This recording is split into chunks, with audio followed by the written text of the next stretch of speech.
Hello नमस्कार, मैं मुकेश कुमार आपका मुकेश मैच पे स्वागत करता हूँ। तो क्या हाल चाल है दोस्तों? सब बढ़िया चल रहा है। उम्मीद करता हूँ कि सब कुछ बढ़िया होगा। कल हमने जहाँ भी छोड़ा था हम वहीं से शुरू करने वाले हैं। तो पहला सवाल आपके सामने है। कल शायद ये यहीं से वीडियो बंद हो गई थी, मोबाइल की बैटरी डिस हो गई थी। इसका बैकअप प्लान इतना ही है। कोई ना, हम शुरू से इस सवाल को कर लेंगे। मैंने इस टाइप का एक सवाल आपको बता दिया था और ये सवाल अब करने वाले हैं, ठीक है? तो देखो शुरू करते हैं। If n square minus 33, n square minus 31 and n square minus 29 are prime number, then what is the number of possible values of n where n is an integer. N क्या है? एक इंटीजर है, ठीक है। तो मैंने आपको बताया था कि दो के गैप पर केवल एकमात्र सेट प्राइम नंबर का ऐसा उपलब्ध है। कौन कौन सा? दो और आगे 5 और 7। 2 5 7। तो आप यहाँ पे देखो, ये मेरी संख्या है। इसमें दो ऐड करूँगा तो ये आएगी। दो का गैप है इसमें और इसमें, दो का गैप है ना। अब इसमें दो ऐड करूँगा तो ये आएगी, मतलब दो का गैप है। तो मैंने क्या बताया था? पहली संख्या क्या होगी? 3, दूसरी संख्या होगी 5, फिर 7। सबसे छोटी संख्या क्या होती है? 3। और इनमें सबसे छोटी संख्या कौन सी है? N square minus 33। यही तो है सबसे छोटी संख्या। तो इसका मान कितना हो जाएगा? आप कहोगे सर एन स्क्वायर माइनस 33 का मान हो जाएगा 3। भाई दो के गैप पे प्राइम नंबर वाला एकमात्र सेट ऐसा है 3 5 7। यही सेट है ना जिसमें तीनों प्राइम संख्या और दो के गैप पर स्थित है। तो यहाँ से मुझे क्या पता चला कि एन स्क्वायर माइनस 33 का मेरा मान कितना है? 3। तो एन स्क्वायर का मान कितना आ जाएगा? 33 और 3 कितने होते हैं? इधर आएगा तो प्लस का हो जाएगा 36। तो यहाँ से एन बराबर कितना आ जाएगा? आप बोलोगे प्लस माइनस 36 का अंडर रूट। ये स्क्वायर इधर आता है तो प्लस माइनस आता है और अंडर रूट भी आता है साथ में, है ना। तो एन बराबर कितना आ जाएगा? आप बोलोगे सर प्लस माइनस 6। तो यहाँ पे मेरे पास में दो वैल्यू आ गई, एक है प्लस का 6, दूसरा क्या है? माइनस का 6। दो वैल्यू। तो सवाल में पूछा है कि एन की कितनी वैल्यू पॉसिबल है। तो यहाँ से मैं बता सकता हूँ कि एन की केवल और केवल दो वैल्यू पॉसिबल है, ठीक है। तो एन की कितनी वैल्यू पॉसिबल हो गई? दो। अब हम एक अगला सवाल करते हैं। अगले सवाल की ओर बढ़े, अगर आपकी इजाज़त हो तो अगले सवाल की ओर चलते हैं। चलो देखो, the sum of three prime number is 100 if one of them exceeds another by 36, then one of the number is. तीन अभाज्य संख्या आपको दी गई है। मैं मान लेता हूँ कि तीन अभाज्य संख्या कौन कौन सी है? पहली ए, दूसरी बी और तीसरी सी। इनका योग हमें कितना दिया हुआ है? आप बोलोगे सर 100। इनका योग हमें कितना दिया हुआ है? 100। अब आप ये देखो कि इन तीनों संख्याओं का योग कितना आ रहा है? 100 आ रहा है। तो 100 क्या होती है? एक इवन नंबर होती है। इवन नंबर का मतलब एक सम संख्या होती है, ठीक है। अब मुझे ये बताओ कि मैं किन्हीं दो ओड संख्या को जोड़ता हूँ। पहली भी मेरी विषम संख्या और दूसरी भी मेरी विषम संख्या। अगर इनको मैं जोड़ता हूँ तो मेरे आंसर में क्या आएगा? आप बोलोगे सर आपके आंसर में इवन नंबर आएगी। भाई विषम संख्या को जोड़ूंगा तो मेरे पास में सम संख्या आएगी। आप कोई सी भी जोड़ के देख लो। एग्जाम्पल के थ्रू यहाँ पे अगर मैं 3 ले लूँ और यहाँ पे मैं 5 ले लूँ, दोनों मेरी विषम संख्या है, इनको जोड़ूंगा तो 8 आएगा, मतलब एक इवन नंबर आएगा। इतनी बात समझ में आ गई? तो मुझे यहाँ से क्या पता चला कि दो विषम संख्याओं को जोड़ने पर एक सम संख्या आती है, ठीक है। अगर मैं एक विषम संख्या और ले लूँ, अगर मैं 3 ओड ले लूँ, plus odd odd plus odd odd बराबर क्या आएगा? इन दोनों को जोड़ने पर क्या आएगा? इवन नंबर आएगा। फिर इवन में जब ओड को जोड़ूंगा तो क्या आएगा? ओड आएगा। तीन ओड संख्या को जोड़ने पर रिजल्ट में क्या आता है? ओड आता है। एग्जाम्पल लेके देख लो आप। यहाँ पे 3 ले लो, यहाँ पे 5 ले लो और यहाँ पे 7 ले लो। तीनों संख्या क्या है? विषम। विषम को जोड़ने पर विषम आता है। देखो 3 5 8 और 8 और 7 कितने हो गए? 15। तो 15 मेरा क्या है? विषम संख्या। लेकिन यहाँ पे देखो कि तीन संख्या को जोड़ने पे सम आ रहा है, आ रहा है ना सम। इसका मतलब ये तीनों संख्याएं ओड नहीं है। तीनों संख्याएं क्या है? विषम संख्या नहीं है, ओड नहीं है। आ रही है ना बात समझ में? तो इनमें से क्या एक संख्या सम है? भाई ए बी सी तीनों प्राइम नंबर है। प्राइम नंबर तो दो के अलावा जितनी भी प्राइम नंबर है सारी की सारी विषम होती है, ठीक है। लेकिन अगर इन तीनों को जोड़ने पर सम आ रहा है, इसका मतलब कि तीनों की तीनों ओड नहीं है, इनमें से एक इवन भी है। तो एक संख्या को मैं मान लेता हूँ कि ए बराबर कितना है? 2। भाई दो सम संख्या भी है और अभाज्य संख्या भी है। तो इनमें से एक संख्या क्या होगी? 2। 2 होगी तभी यहाँ पे क्या आएगा? सम आएगा, सम संख्या आएगी, ठीक है। अगर यहाँ पे विषम संख्या आती तो तीनों की तीनों क्या होती, विषम होती, लेकिन यहाँ पे ये क्या क्या आ रही है, सम संख्या। इसका मतलब कि इनको जोड़ने पर सम आ जाएगा और सम के साथ में जब सम संख्या जोड़ूंगा तो आंसर में क्या आएगा, सम संख्या। तो यहाँ से मैं बता सकता हूँ कि a बराबर मेरा कितना होगा, 2 होगा। इतनी बात सबको क्लियर है भाई, आगे बढ़े। चलो अब आगे देखते हैं। a बराबर हमारा 2 आ गया। अब सवाल में बोला है कि उनमें से एक दूसरी से 36 ज़्यादा है। तो भाई आप ये बताओ कि b और c को जोड़ने पर कितना आएगा। टोटल जोड़ने पे 100 आ रहा है, 100 में से एक संख्या 2 हो गई, तो b और c कितनी बच गई, 98 बच गई। और सवाल में बोला है कि एक संख्या दूसरी से 36 ज़्यादा है, मतलब b माइनस सी कितना आएगा, 36। भाई b c से 36 ज़्यादा है तो डिफरेंस निकालेंगे तो कितना आएगा, 36। अब आप b और c का मान यहाँ से बता सकते हैं।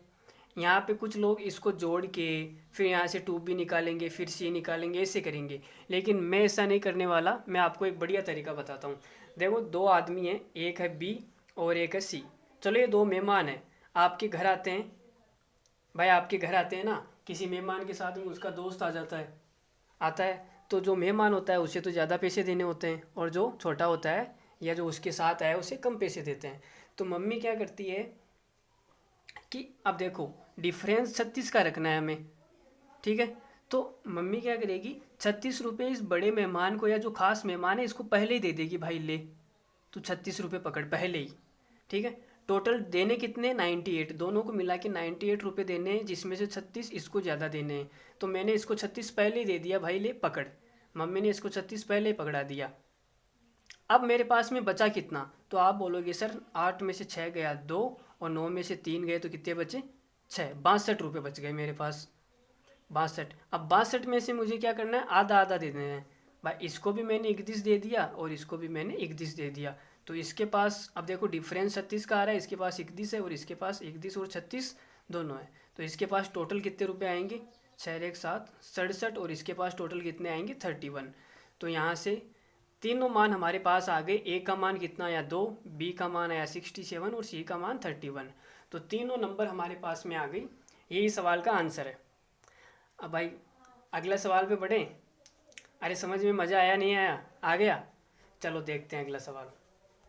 देखो अगला सवाल ये है, if x y z are prime number, तीनों की तीनों क्या है, संख्या है, प्राइम संख्या है, and x plus y plus z बराबर 38, then the maximum value of x. तो एक्स का अधिकतम मान क्या हो सकता है, आप ये बताओ एक्स का अधिकतम मान क्या हो सकता है।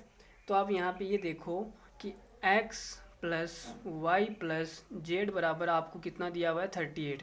38 क्या है, इवन नंबर है। इवन का मतलब सम संख्या है। अगर 3 प्राइम नंबर का योग सम आ रहा है, इसका मतलब उसमें से एक संख्या मेरी क्या होगी, 2 होगी। भाई ऊपर मैंने समझाया ना, तो ऊपर वाले सवाल में आपको मैंने अच्छे से समझाया, एक संख्या क्या होगी, 2 होगी। अब बाकी जो संख्या बच गई इनका योग कितना होगा, आप बोलोगे सर 36। तो यहाँ से मुझे पता चला कि y प्लस जेड बराबर कितना है, 36, ठीक है। अब मुझे किसको अधिकतम करना है, अच्छा the maximum value of x। अच्छा x, चलो आप 2 किसी और को मान लो। आप एक काम करो, जेड को इसको हटा दो, यहाँ हटा रहा हूँ। यहाँ पे देखो मैंने जेड को 2 मान लिया। भाई एक संख्या 2 तो होगी होगी, कन्फर्म है, कोई सी भी हो जाए। आप जेड को 2 मान लो, बाकी संख्या बची x प्लस वाई, इनका योग कितना हो जाएगा, 36, ये हो जाएगा।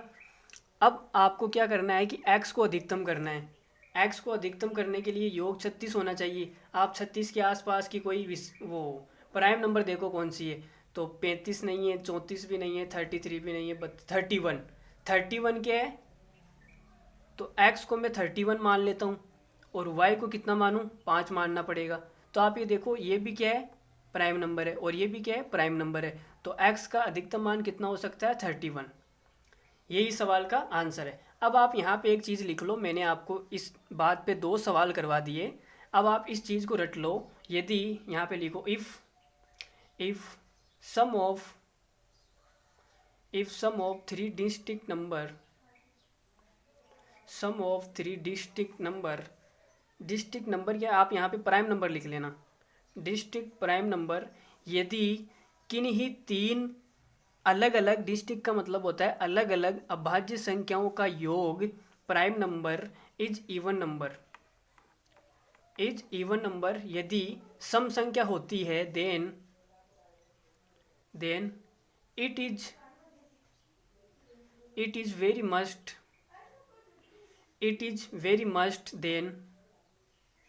then one of them must be two.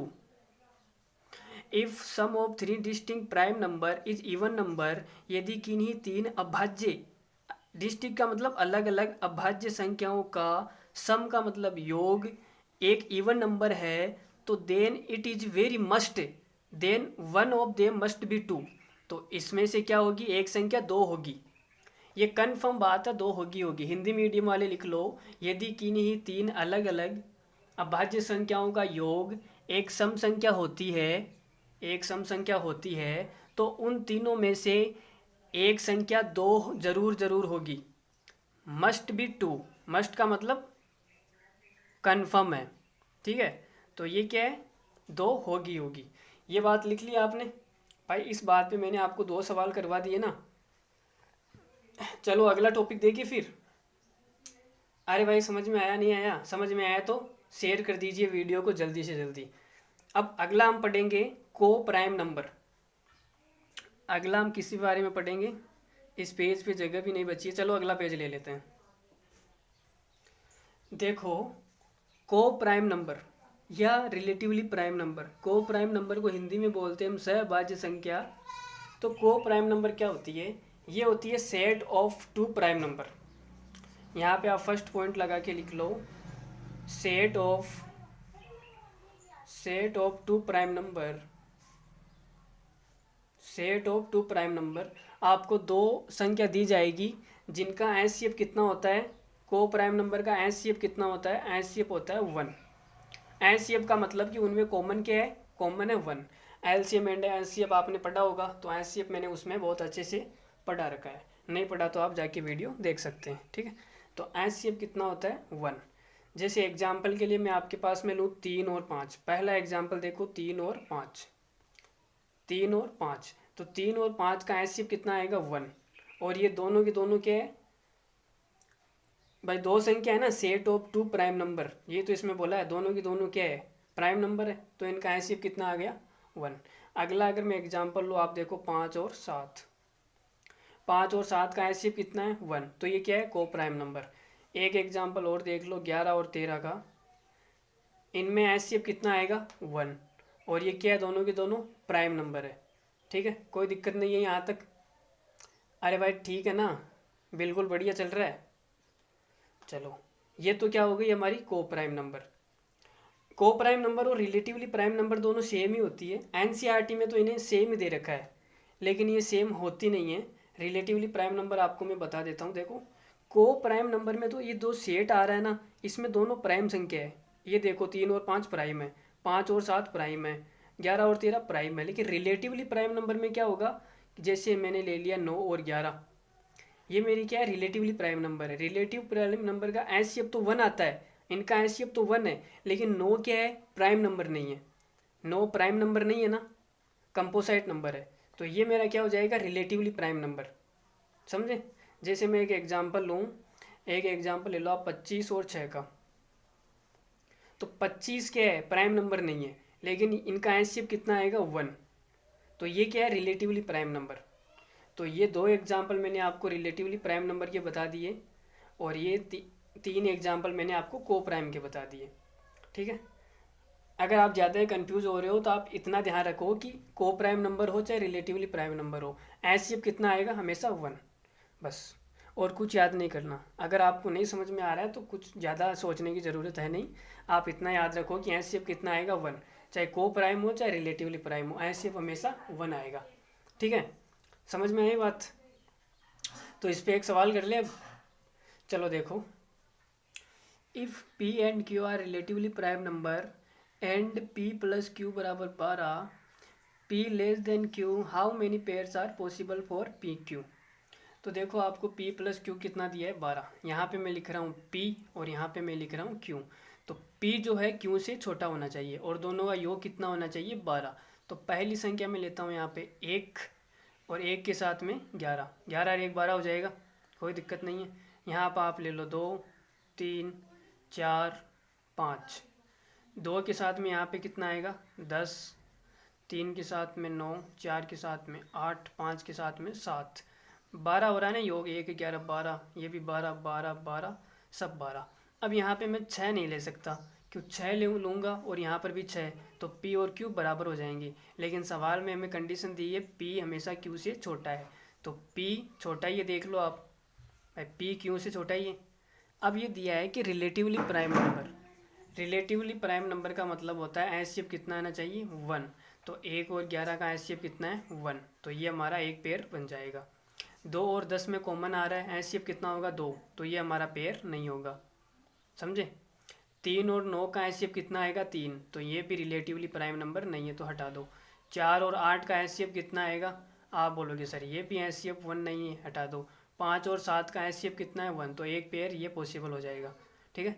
तो 2 पेयर हो गए हमारे पास में, 1 और 11, दूसरा पेयर 5 और 7, तो मैं ये बोल सकता हूँ कि यहाँ पे 2 पेयर्स आर पॉसिबल। यहाँ पे आप नीचे लिख लो कितने पेयर पॉसिबल है, 2 pairs are possible for such condition. इतना सबको क्लियर है, कोई इश्यू है इसमें, कोई इश्यू नहीं है, तो आगे बढ़ें। अब आगे आप ये चीज़ देखो, अब आपको मैं निकालना बताऊंगा कि how to know about prime number. आपको कोई संख्या दे दी जाए और ये पूछे कि ये मतलब प्राइम नंबर है या नहीं, तो आप कैसे निकालोगे। आप वहाँ पे गिनती निकालना थोड़ी ना बताओगे, मतलब 1 3 5 7 ऐसे, ठीक है। आपको डायरेक्ट आइडिया लगना चाहिए कि ये प्राइम नंबर है या नहीं। तो आप हेडिंग लगा लो हाउ टू नो, आप यहाँ पे हेडिंग लगा लो how to know, how to know prime number. Prime number कोई संख्या है या नहीं इसके बारे में हम कैसे जाने, how to know prime number, ये हेडिंग लगा ली। अब आप एक एग्जांपल लो, जैसे मैंने एक एग्जांपल लिया a बराबर 197, ये मेरा पहला एग्जांपल लिया। एग्जांपल क्या है, a बराबर 197।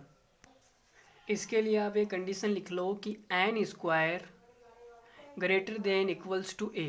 आपको a से बड़ी एक ऐसी परफेक्ट स्क्वायर नंबर लेनी है, जस्ट बड़ी, ए से जस्ट बड़ी एन स्क्वायर एक ऐसी परफेक्ट स्क्वायर नंबर लेनी है, ये कंडीशन होती है, ठीक है।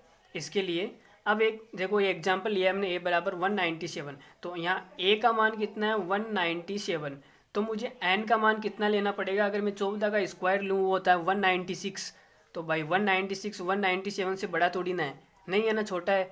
तो 15 का देखो 225, तो यहाँ पे मैं लिख सकता हूँ 15 का स्क्वायर, n का मान कितना आ जाएगा 15 का स्क्वायर। 197 से जस्ट बड़ा स्क्वायर लेना है, 14 का स्क्वायर 197 से बड़ा नहीं होता, छोटा होता है, तो इससे जस्ट बड़ा कौन सा होगा 15 का स्क्वायर ही होगा। तो यहाँ से मुझे n का मान मिल गया कि n का मान कितना है 15 का स्क्वायर। तो आप यहाँ पे देखो कि n का मान कितना आया 15, n का मान आ गया 15। अब n 15 आ गया, 15 से नीचे जितनी भी प्राइम संख्या है वो सारी लिख लो आप। 15 से नीचे कौन कौन सी प्राइम नंबर है जितनी भी है वो सारी की सारी आप यहाँ पे लिख लो। तो कौन कौन सी है देखो, पहली संख्या हो जाएगी 2 3 5 7 और 11 और 13। 15 से जितनी भी छोटी प्राइम नंबर है वो सारी की सारी लिख लो, 2 3 5 7 11 13, इतनी 15 तो होती नहीं है, इतनी हो गई। तो आप इनसे चेक करके देखो, ये जितनी भी संख्या लिखी मैंने इसको आप चेक करके देखो कि 197 से डिवाइड है या नहीं, इतना आपको चेक करके देखना है। तो 2 से डिवाइड नहीं है, मतलब हटा दो इसे। 3 से डिवाइड है क्या, 3 से डिवाइड 3 से भी नहीं है भाई, इनका सम ऑफ डिजिट देख लो ना, अंकों का योग करके देख लो, नहीं आ रहा, 3 से नहीं है। 5 से यूनिट का अंक 0 या 5 होना चाहिए, वो है नहीं, तो 5 से भी डिवाइड नहीं है। 7 से डिवाइड करके देखो, 7 दूनी 14, 2 आया 14, 5 7 57 में नहीं जाएगा, हटा दो इसे भी। 11 से डिवाइड करके देखो, 11 का भाग दिया तो 8 87 नहीं आया, ये भी नहीं है। 13 से डिवाइड करके देखो 6 67, ये भी नहीं है, हटा दो। तो मतलब वो किसी भी संख्या से डिवाइड नहीं है, इसका मतलब कि 197 क्या एक प्राइम नंबर है, इसका मतलब क्या है 197 प्राइम नंबर। अगर ये किसी से डिवाइड हो जाती तो मैं ये बोलता कि ये प्राइम नंबर नहीं है, लेकिन ये किसी से भी डिवाइड नहीं हुई, इसका मतलब क्या है प्राइम नंबर है, क्या है प्राइम नंबर, ठीक है। तो अगला सवाल करते हैं इसी पे, हम स्टेटमेंट के रूप में इस पर एक सवाल ले लेते हैं। देखो आप भाई, जो बच्चे बोल रहे हैं कि उन्हें इंग्लिश की प्रॉब्लम आ रही है, तो भाई इंग्लिश इतनी कुछ खास नहीं लिख रहा हूँ मैं, और लिख रहा हूँ तो साथ साथ में हिंदी भी बता रहा हूँ, ऐसी कोई बात नहीं है। मैंने टू लिखा, टू का मतलब होता है दो। मैंने पेयर्स लिखा, पेयर का मतलब होता है जोड़ा। पॉसिबल लिखा मैंने, पॉसिबल का मतलब होता है संभव। तो ये कोई इंग्लिश नहीं है, फालतू कचरा बात है ये, ठीक है। जो सवाल स्टैंडर्ड लेवल का होगा उसकी हिंदी में लिख दूंगा, आप टेंशन मत लो। अगले सवाल की ओर बढ़ते हैं। चलो आप सवाल को गोली मारो, हम दूसरा एग्जाम्पल देखते हैं। चलो देखो, अगर आपको दे दिया जाए a बराबर 121 121, ये संख्या प्राइम नंबर है या नहीं, ये आपको बताना है, ठीक है। तो आप ये कंडीशन लगाओ, n square greater than a, n square greater than equals to a. अब आपको एन स्क्वायर का मान ऐसा लेना है जो 121 के बराबर आए, 121 से बड़ी संख्या है, परफेक्ट स्क्वायर लेनी है, ठीक है। अगर आप मैं 11 का स्क्वायर लूँ तो वो 121 के बराबर आ रहा है, तो एन का मान यहाँ से कितना हो जाएगा 11। अब आप 11 से जितनी भी छोटी प्राइम नंबर है वो सारी की सारी देख लो। 11 से छोटी 1 2 3 5 7, बस इतनी होती है 11 से छोटी, ठीक है। तो 2 से डिवाइड है क्या? नहीं है। 3 से डिवाइड है क्या? नहीं है। 5 से डिवाइड नहीं है। 7 से डिवाइड 7 से भी नहीं है। इसका मतलब ये किसी से भी डिवाइड नहीं हो रही। इसका मतलब क्या है कि 121 क्या है? प्राइम नंबर है। 121 मेरी क्या है? प्राइम नंबर है, ठीक है। तो हम आगे बढ़े। चलो देखो अगला सवाल। देखो सवाल करने से पहले एक चीज़ देख लो, स्टेटमेंट के रूप में लिख लो इस चीज़ को। यहाँ पे लिख लो स्टेटमेंट। इसी स्टेटमेंट पे मैं सवाल करवाने वाला हूँ। इसमें लिखो कि जितनी भी प्राइम नंबर है, दुनिया की जितनी भी प्राइम नंबर है भाई, जितनी भी दुनिया की प्राइम नंबर होती है, कौन कौन सी? 5 से बड़ी या 5। आप हिंदी में लिख लो कि दुनिया में 5 से बड़ी जितनी भी अभाज्य संख्या होती है, 5 या 5 से बड़ी, उन संख्या को हम किस फॉर्म में लिख सकते हैं? उस संख्या को हम लिख सकते हैं 6m प्लस माइनस 1। इस फॉर्म में हम लिख सकते हैं। भाई 5 से बड़ी जितनी भी अभाज्य संख्या होती है या 5 होती है, उसको हम किस फॉर्म में लिख सकते हैं? 6m plus minus 1। जैसे एग्जाम्पल के लिए आप देखो 5 को मैं क्या लिख सकता हूँ? आप बोलोगे सर 5 को आप लिख लो 6 गुणा 1 माइनस 1, तो 6m प्लस माइनस 1 हो गई। मैं 7 की बात करूँ तो आप बोलोगे सर 6 गुणा 1 प्लस 1। इसी फॉर्म में लिखूंगा मैं 6m प्लस माइनस 1, जहाँ m क्या है? नेचुरल नंबर है, ठीक है। 5 7, अगर मैं 11 को लिखूं, चलो 13 को देखो, 11 को क्या लिखूंगा? 11 को बोलोगे सर 6 गुणा 2 12 माइनस 1। 13 को क्या लिखूं? 6 गुणा 2 12 प्लस 1। तो इस प्रकार से आप बाकी संख्या भी लिख लेना, ठीक है। तो दुनिया में जितनी भी 5 से बड़ी या 5 प्राइम नंबर है, उसको मैं किस फॉर्म में लिख सकता हूँ? 6m plus minus 1। अब इसी स्टेटमेंट पे हम एक सवाल करने जा रहे हैं। देखो सवाल की तरफ नज़र दौड़ते हैं। आपकी आंखों में सवाल को फेंक के मार रहा हूँ, देखो। Any prime number greater than 3 is divided by 6, then remainder will be. अगर आपसे पूछ रहा है कि दुनिया की कोई भी प्राइम नंबर है जो 3 से बड़ी है, 3 से बड़ी कौन कौन सी होती है? आप बोलोगे सर 5 7 11 13 17, ये क्या होती है? 3 से बड़ी होती है। अब इसको मैं किस फॉर्म में लिख सकता हूँ? मैंने आपको थोड़ी देर पहले बताया था एक स्टेटमेंट। इसको हम किस फॉर्म में लिख सकते हैं? 5 से बड़ी या 5, मैंने ऊपर आपको बताया था 6m प्लस माइनस 1। इस फॉर्म में हम इसको लिख सकते हैं। 5 से बड़ी जितनी भी प्राइम नंबर होती है उसको हम 6m प्लस माइनस 1 के रूप में लिख सकते हैं। अब देखो, अगर मैं 6 से यहाँ पे डिवाइड करूँगा तो ये संख्या तो 6 से पूरी पूरी डिवाइड हो जाएगी। मेरा रिमाइंडर यहाँ से कितना आएगा? या तो प्लस का 1 आएगा या माइनस का 1 आएगा। 2 रिमाइंडर बचेंगे। तो प्लस का 1 तो रिमाइंडर ठीक है, रिमाइंडर प्लस का 1 होता है तो होता है, लेकिन माइनस में कोई रिमाइंडर होता नहीं है। इसलिए हम जिस संख्या से भाग करते हैं उसको जोड़ देते हैं, ठीक है। तो -1 में मैं क्या जोड़ दूंगा? 6 को जोड़ दूंगा। 6 का भाग दिया ना, तो मेरा रिमाइंडर कितना आएगा? 5। यहाँ से रिमाइंडर कितना आ जाएगा? 5। हम नेगेटिव रिमाइंडर आगे पढ़ने वाले हैं, नंबर सिस्टम में कोई दिक्कत नहीं है, ठीक है। तो -1 में प्लस 6 को जोड़ दिया, कितना आएगा? 5। तो इस सवाल का मेरा आंसर कितना हो जाएगा? ऑप्शन नंबर सी, 1 और 5। ये सवाल का क्या है? आंसर है। समझ में आया? अगर आया तो वीडियो को शेयर कर दीजिए फटाफट। पसंद आ रहा है तो अपनी पसंद भी दिखाइए। तो अगला वीडियो देखे फिर। अरे भाई अगला सवाल देखें। चलो अगले सवाल की ओर बढ़ते हैं। अगला सवाल बहुत ही खूबसूरत होने जा रहा है। ये सवाल CDS में आया हुआ भी है। चलो देखो, 3k प्लस 1 फॉर्म की प्रत्येक अभाज्य संख्या k के किस मान के लिए संभव है? अब ये देखो कि अभाज्य संख्या दी गई है, कौन सी फॉर्म की? आपको दी गई है 3k प्लस 1। ये क्या है? इस फॉर्म की आपको अभाज्य संख्या गिवन है, ठीक है। अभाज्य संख्या होती किस फॉर्म की, आप बोलोगे सर आपने तो बताया 6m + -1, इस फॉर्म की तो होती है 6m + -1। अब यहाँ पे प्लस है तो मैं इसको ये लिख सकता हूँ कि 6m + 1 इस फॉर्म की बात कर रहा है भाई। यहाँ पे देखो प्लस दिया हुआ ना, तो इस फॉर्म की बात कर रहा है ये 6m + 1। अब आप यहाँ पे देखो कि मल्टीपल कितना है, 3 है, तो इसको मैं ऐसे लिख सकता हूँ 3 × 2m + 1। अगर मैं 2m की जगह k लिख दूँ, k को फिट कर दूँ, तो आप बोलोगे सर 3k + 1 आ जाएगा, ठीक है। तो मुझे यहाँ से क्या पता चला कि k का मेरा मान कितना आ गया, आप बोलोगे सर 2m। ये मेरा क्या आ गया, k का मान आ गया 2m।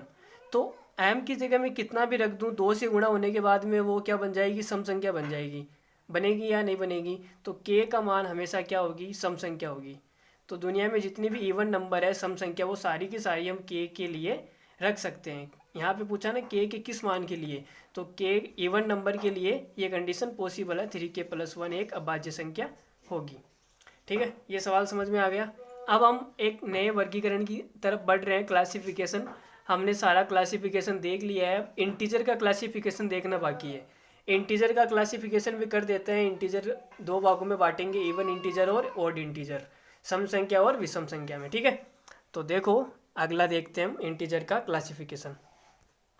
तो देखो इंटीजर, हेडिंग लगा लो आप इंटीजर। इंटीजर जिसको हिंदी में क्या बोलते हैं, पूर्णांक।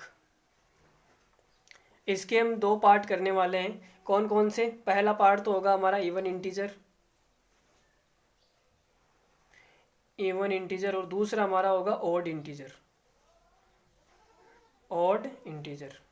इवन का मतलब होता है सम संख्या, तो आप सम संख्या किसे कहते हैं ये लिख लो, नंबर जो डिविजिबल हो, डिविजिबल का मतलब विभाज्य हो बाई 2, जो 2 से विभाज्य होती है वो क्या होती है, इवन इंटीजर, ठीक है।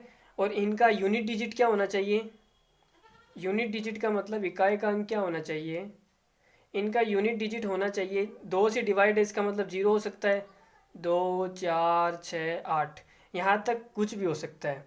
तो ये हमारी क्या हो जाएगी, सम संख्या हो जाएगी। अब बाकी जितनी भी बच गई वो क्या हो जाएगी, हमारी ऑड इंटीजर। तो ऑड इंटीजर में आप लिख लो, यहाँ पे डिविजिबल बाई 2 है, और यहाँ पे क्या हो जाएगा, not divisible by 2, not divisible by 2, ठीक है। जैसे एग्जाम्पल के लिए आप मैं ले लूँ 0 नहीं, 0 नहीं, 0 तो सम संख्या हो जाएगी, अभी मैं आपको बताऊंगा क्यों। आप ले लो 1, 3, 5, 7, डॉट डॉट अनंत तक, ऐसे आप माइनस में भी ले सकते हो। यहाँ पे एक चीज़ सोचने की है कि मैं माइनस में क्यों लिख रहा हूँ। ऑड इंटीजर होते हैं, सम संख्या विषम संख्या दोनों माइनस में भी होती है।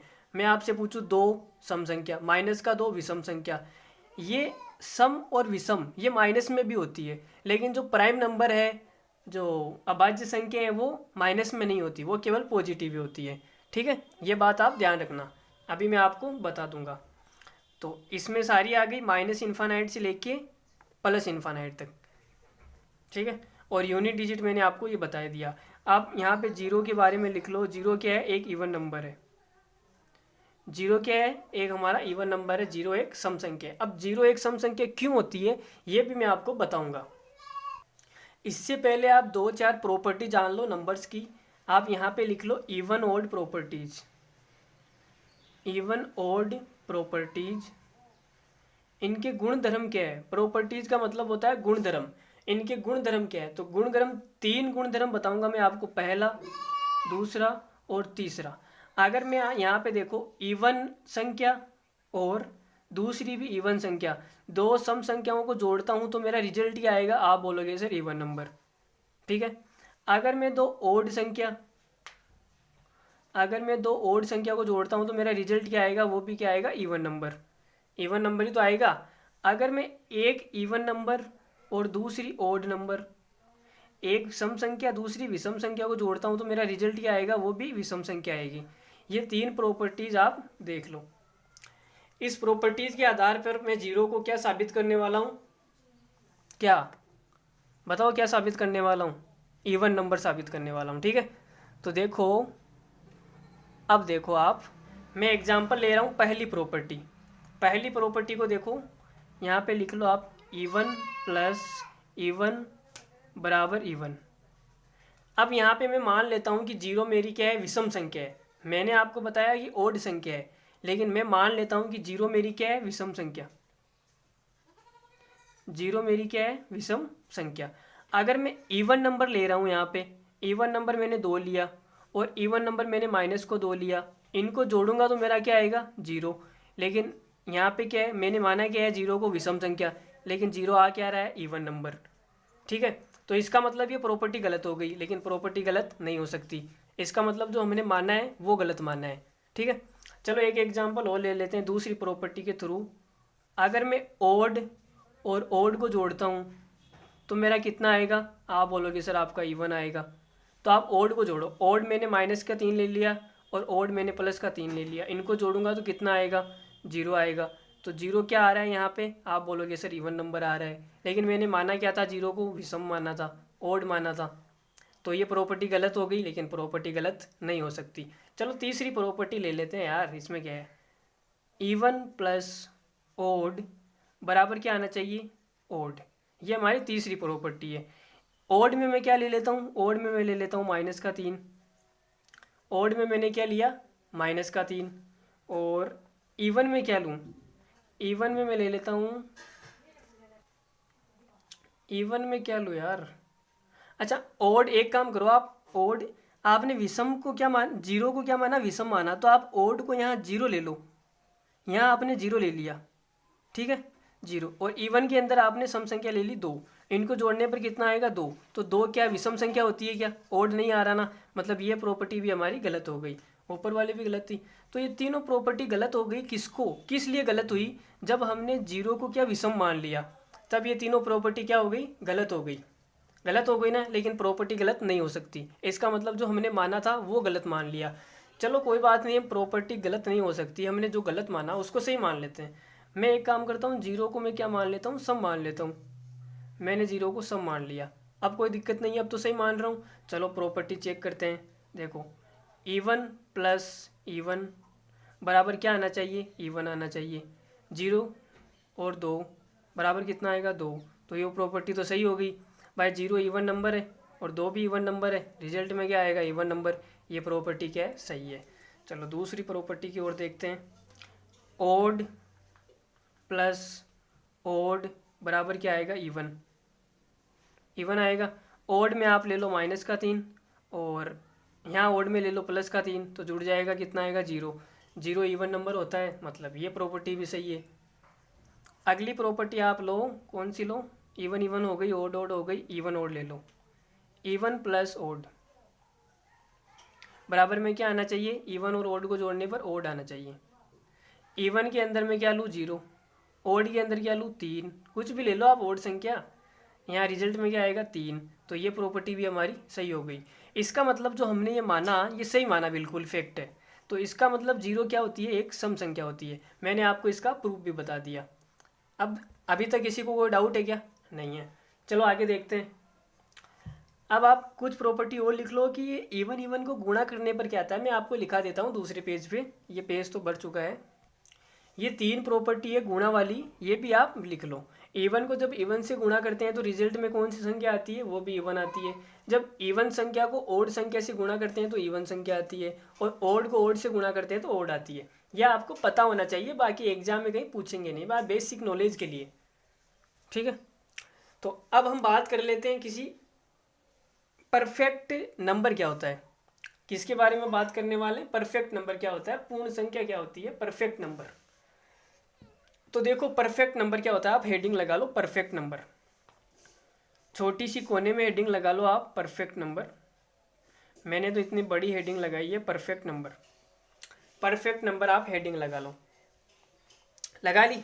चलो देखो अब आप हिंदी वाले पहले ये लिख लो, यदि हिंदी में यार मेरा लिखने का मन नहीं करता, आप हिंदी वाले लिख लो। एक काम करो, यदि लिखो, यदि किन्हीं दो संख्याओं, या एक लिखो आप, किन्हीं एक संख्या के फैक्टर का मतलब क्या होता है, गुणनखंड। किन्हीं एक संख्या के फैक्टर का योग उस संख्या के बराबर हो किन्हीं एक संख्या के फैक्टर का योग उस संख्या के बराबर हो तो वो क्या होती है, परफेक्ट नंबर होती है। ठीक है, तो देखो अब मैं इंग्लिश में लिख रहा हूँ। इफ़ लिखो, आप यहाँ पे लिख लो, if the sum of factor, इस फैक्टर में क्या, इंक्लूडिंग नंबर, फैक्टर में आप लिख लो इंक्लूडिंग नंबर या इंक्लूडिंग, इसको छोड़ दो, एक काम करो आप यहाँ पे लिख लो एक्सक्लूडिंग नंबर। भाई जो संख्या आपको दी गई है उस संख्या को छोड़ दो, बाकी जितने भी सारे फैक्टर है, अभी एग्जाम्पल के थ्रू हम समझ लेंगे, बाकी जितने भी फैक्टर है वो उसके बराबर होने चाहिए। Excluding number is equal to the number, then it is called perfect number. क्या होती है, परफेक्ट नंबर होती है। अब आप ये पूछेंगे सर एक्सक्लूडिंग नंबर का क्या मतलब है, एक्सक्लूडिंग नंबर का मतलब समझ में नहीं आया। अरे भाई जो संख्या दी गई है, जैसे मैं बात करूं, जैसे कि आप एक एग्जांपल समझो, मैंने एक एग्जांपल ले लिया 8, यह 8 क्या है, मेरा एक एग्जांपल है। ठीक है, अब इसके कितने फैक्टर होते हैं, फैक्टर होते हैं 1 2 4, 1 2 4 8। अब एक्सक्लूडिंग नंबर का मतलब है इस संख्या को छोड़ दो। आप 8 के बारे में पूछ रहे हो ना, तो 8 को छोड़ दो, 8 के अलावा भी इसके जितने भी फैक्टर है उनका योग कर लो, वो इस संख्या के बराबर आना चाहिए। तो जोड़ो, 1 + 2 + 4 बराबर कितना आएगा, 7। तो ये इस संख्या के बराबर नहीं है, इसका मतलब ये परफेक्ट नंबर नहीं है। क्या नहीं है, परफेक्ट नंबर नहीं है। समझ में आई बात। अगर मैं 6 की बात करूं, देखो 6 के कितने और फैक्टर होते हैं, 1 2 3 और एक 6 खुद। अब 6 को आप छोड़ दो, ये वाला फैक्टर हमें नहीं लेना। जो संख्या दी गई है उसका जो खुद का फैक्टर है, खुद ही संख्या होती है, वो हमें नहीं लेना है। इसके अलावा जितने भी फैक्टर हैं इनको आप जोड़ो। 1 और 2 कितने होते हैं, आप बोलोगे सर 3 होते हैं, तो कितना आएगा, 3 3 6। तो देखो ये संख्या इस संख्या के बराबर आ गई, इन फैक्टर का जो सम है वो इस संख्या के बराबर आ गया। इसका मतलब 6 क्या है, मेरी परफेक्ट नंबर है। ये आप चाहो तो याद भी कर सकते हो, एग्जाम में डायरेक्ट सवाल पूछे जाता है इस पर। तो ठीक है, 6 क्या है, हमारी परफेक्ट नंबर है। ठीक है, आप एक एग्जाम्पल और समझ लो। एक एग्जाम्पल ले रहा हूँ मैं 28 का। तो 28 के कितने फैक्टर होते हैं, आप बोलोगे सर 1 होता है, 2 4 7 14 और 28 खुद। तो हमें ये तो लेना नहीं है भाई, जो संख्या है वो इस फैक्टर का, उसे नहीं लेना। तो इसके अलावा जितने भी फैक्टर हैं उनको जोड़ो, 1 + 2 + 4 + 7 + 14। टोटल कितने हो गए, 14 7 21, 21 4 25, 25 2 27 और 1 28। इसका मतलब ये इसके बराबर आ गया, इनके फैक्टर का जो सम है 28 संख्या के बराबर आ गया। तो ये क्या है, हमारी परफेक्ट नंबर है, परफेक्ट नंबर। तो आप याद रख सकते हो कि 6 भी परफेक्ट नंबर है और 28 भी क्या है, परफेक्ट नंबर है। परफेक्ट नंबर निकालते कैसे, वो मैंने आपको बता दिया। ठीक है, अब हम बात करने वाले हैं परफेक्ट स्क्वायर नंबर पर, कि परफेक्ट स्क्वायर नंबर कौन कौन से होते हैं। तो चलो बात करते हैं परफेक्ट स्क्वायर नंबर पर। परफेक्ट स्क्वायर नंबर, तो 1 का स्क्वायर 1, 2 4, नहीं गलत लिख दिया मैंने, सॉरी गलत लिख दिया। 1 2 का स्क्वायर 4, 3 का स्क्वायर 9, 4 का स्क्वायर 16, 5 का स्क्वायर 25, 6 का 36, 7 का 49, 8 का 64, 9 का 81, 10 का 100 और 121, 11 का हो गया, 12 का 144, 13 का 169, 13 14 196, 15 का कितना होता है, आप बोलोगे सर 225, 16 का होता है 256, 17 का 289, 18 का कितना होता है 324, 18 का 324 ही होता है ना, कंफर्म है ना। 19 का 361 और इसका 20 का कितना होता है 400, 20 का होता है 400 और 21 का कितना होता है 441, 22 का कितना होता है 484, 23 का कितना होता है 529, 22 23 24 का कितना होता है 576, 25 का कितना होता है 625, 26 का होता है 676, 27 का कितना होता है 729, ठीक है, यहाँ तक 27 आ गए। 28 का आप लिख लो 784,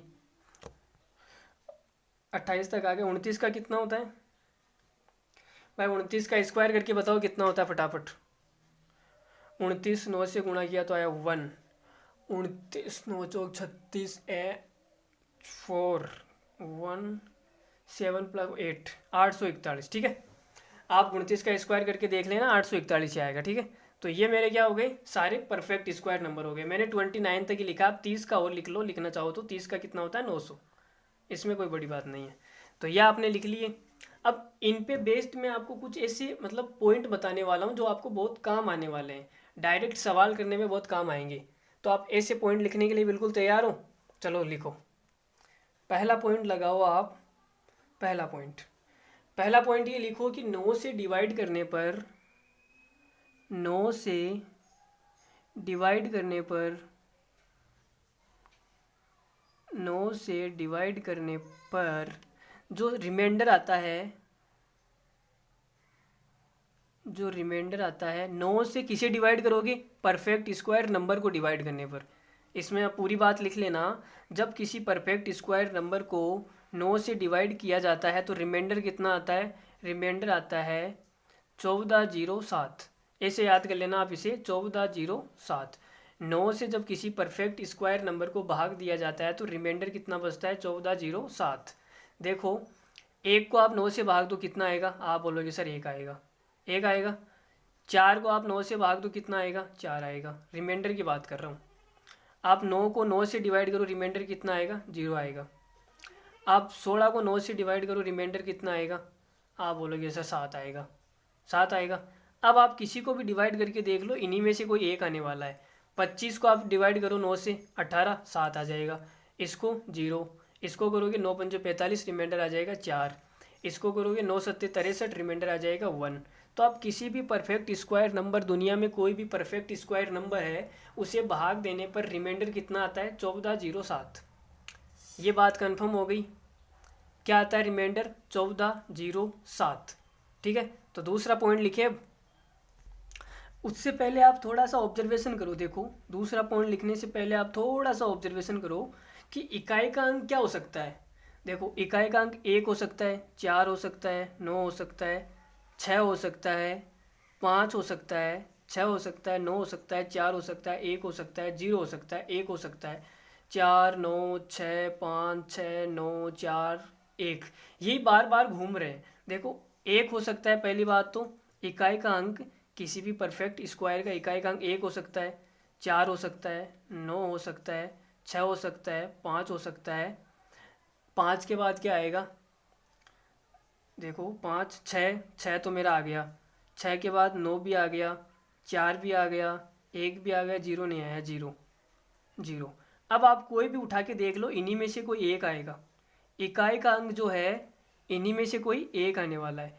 1 4 9 6 5 0, इन्हीं में से कोई एक इकाई का अंक होगा। तो दूसरा पॉइंट आप नोट लगा के लिख लो, किसी भी परफेक्ट स्क्वायर नंबर का इकाई का जो अंक हो सकता है वो कौन कौन से हो सकते हैं, 1 हो सकता है, 4 हो सकता है, 9 हो सकता है, 6 हो सकता है, 5 हो सकता है, 0 हो सकता है।